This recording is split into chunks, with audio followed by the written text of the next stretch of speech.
So,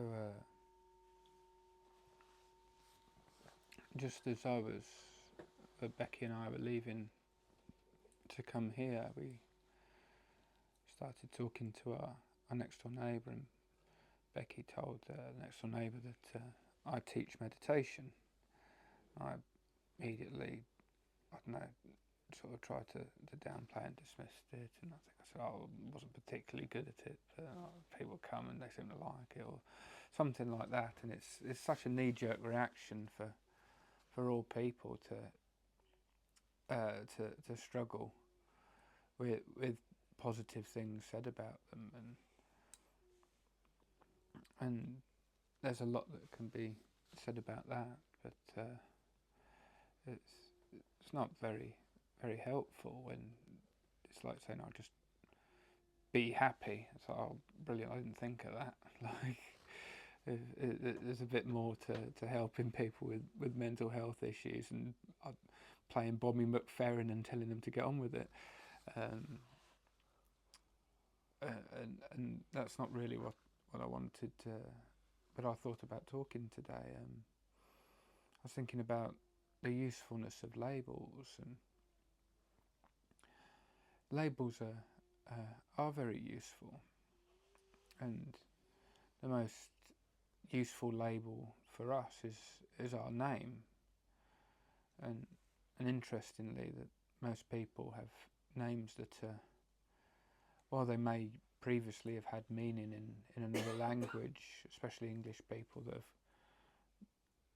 have names that from Anglo-Saxon or other sort of dead languages or Roman languages, we don't really have a meaning for it. Like I don't really know what Alex means, and I don't know if I can behave like an Alex. What does an Alex behave like? It's there's so many Alexes in the world, and Toms and Dicks and Harrys, that the idea of a particular name having a particular personality is laughable. But how many other labels that are there just as useful markers do we attach meaning to? And it's important to have a word for a table and a word for a chair, and we need to know what a table is and what a chair is, but we prescribe so much meaning and good and bad qualities to so many labels that we have. Like if I use the label meditation teacher, that comes with an idea of what a meditation teacher is outside of meditation. That if you teach meditation on a Wednesday evening, then you must be like this on a Thursday evening, which is all the opposite of what we're trying to do here. We're not trying to build or curate a perfect identity or a perfect ego. We're not looking to do anything for self-aggrandizement, but we seem to be stuck with this. We're focusing on negative labels for ourselves or positive labels for ourselves. But if we use them merely as descriptors, and if I use the word man or woman just as a descriptor, rather than an actual meaning out of it, what is it to be a man? What is it to be a woman? That's an argument that's never going to find a resolution. But we can quite quickly point to that shaped thing over there is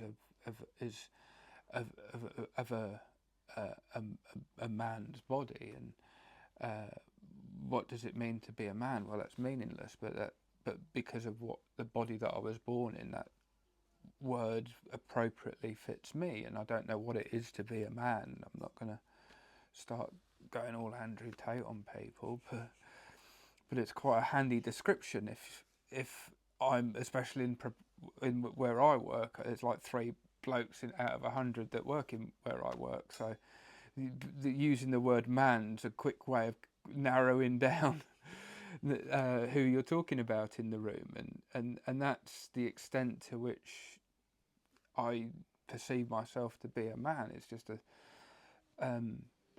and again, bald man. What's a bald man? Well, it may have certain implications towards age, but essentially it's just a description of my haircut or lack of it. And it's not to say that it's good or bad to be bald, but it's a handy description if you're picking someone out from a crowd, like having brown hair or long hair.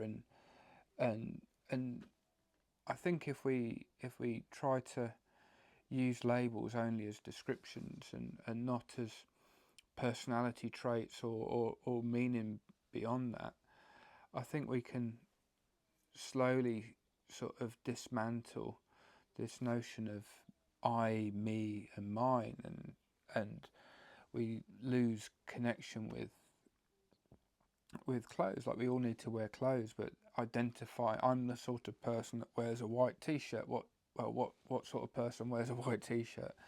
But then you could say, oh, if it had a particular logo on it, I'm the sort of person that wears a T-shirt with a particular logo, and then again you're building an ego and a personality and stuff. So there's nothing to say there's wrong with wearing a label. You can just say, I like wearing, I don't know, this name or that name, and you can just like it for liking it without it being who you are. If we've all met people that, I don't know, their preference of purchasing mass-produced items somehow translates into a personality, and we find them insufferable.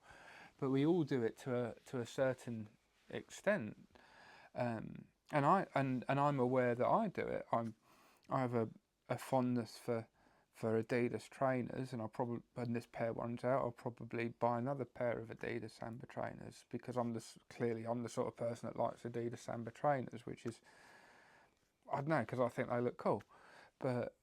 And there is a part of me that's slightly attached, because if I was given a pair of, I don't know, Nike trainers, they don't suit me. But so I'm not saying I'm above any of it, but if at least for me, I'm a little bit aware of when I do it sometimes, and the more I'm aware of when I do it, the more I realise how silly it is, and then I let go a little bit more. And the more we're letting go of these types of our personality, we're walking around with less baggage.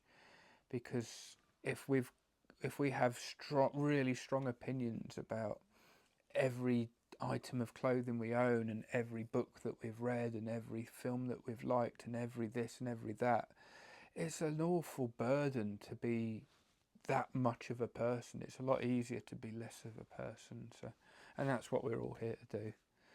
So that's my way of saying the same thing that everyone else has said for thousands of years. And yeah, it might not be quite so elegant, but that's my understanding of the way it is, and I'm sure people have got some things that they want to say about their journey, and I'm looking forward to hearing some things about other people. So sadhu anumodana.